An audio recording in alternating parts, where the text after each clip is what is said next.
जाति वर्ग में बांटना है जी।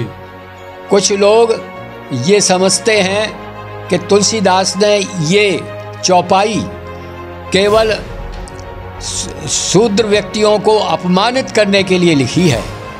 तो मैं उन शूद्र भाइयों से विनम्र ये अनुरोध करता हूँ कि तुलसीदास ने किसी को प्रताड़ित होने के लिए नहीं लिखा। ये नीच दृष्टि देखना एक तरह से अपने ये कट्टरता है, चाहे अपने धर्म के पंडितों की हो और चाहे मुसलमान धर्म के मौलवियों की हो। इस कट्टरता के कारण से उन्हें हे दृष्टि से देखा जाता है, लेकिन रामचरितमानस में उनको कोई भी ऐसा जगह नहीं है जहां उन्हें प्रताड़ित किया गया हो या अपमानित किया गया हो।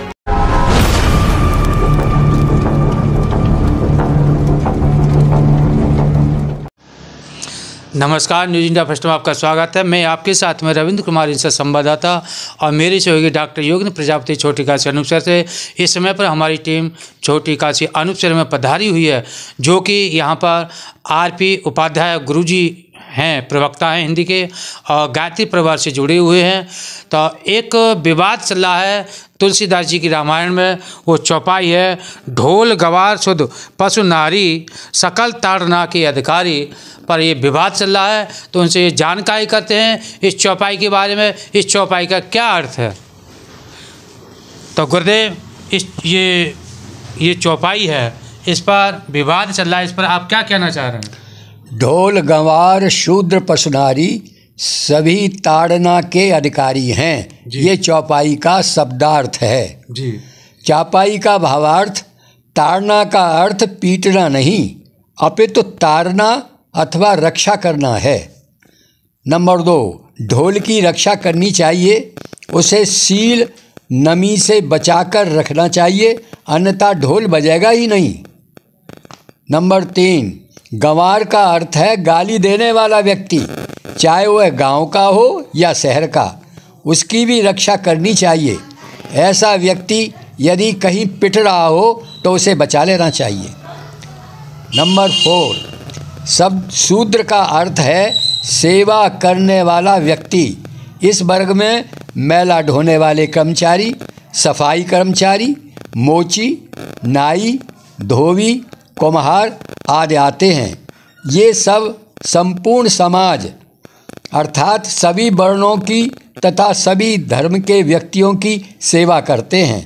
अतः हमारा दायित्व बनता है कि हम इनकी रक्षा अर्थात सहयोग करें, समय समय पर इनको उचित धनराशि पुरस्कार के तौर पर देते रहें तथा इनकी कन्याओं के विवाह में सहयोग करें।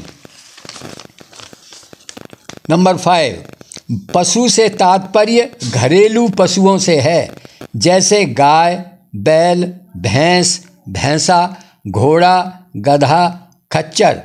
ये सभी पशु समाज की सेवा करते हैं, इनका श्रम समाज का उत्थान करता है। अतः हमें इनकी भली भांति रक्षा करनी चाहिए तथा उनको भरपेट चारा खिलाना चाहिए। नंबर 6, नारी की रक्षा करना संपूर्ण समाज का दायित्व बनता है। अभिमानी पुरुष ये भूल जाता है कि वह नारी से ही उत्पन्न हुआ है, अतः वह किसी नारी को संकट में देखे तो उसे अपने प्राणों की चिंता न करके उसकी रक्षा करनी चाहिए। तो गुरुदेव, मेरा आपसे एक सवाल है। इस चौपाई का आपने ये अर्थ बताया है, तो मैं आपसे ये पूछना चाह रहा हूँ, इस चौपाई पर विवाद ये क्यों चल रहा है? इसको क्यों चला रहे हैं इस चौपाई का विवाद? विवाद चलने का मुख्य उद्देश्य समाज को जाति वर्ग में बांटना है जी। कुछ लोग ये समझते हैं कि तुलसीदास ने ये चौपाई केवल शूद्र व्यक्तियों को अपमानित करने के लिए लिखी है। तो मैं उन शूद्र भाइयों से विनम्र ये अनुरोध करता हूँ कि तुलसीदास ने किसी को प्रताड़ित होने के लिए नहीं लिखा, बल्कि जबकि उन्होंने सबरी के झूठे बेर खाए, गुहा को अपने गले से लगाया, तो ऐसे तुलसीदास जो वर्णन करते हैं वो कैसे शूद्रों का अपमान कर सकते हैं।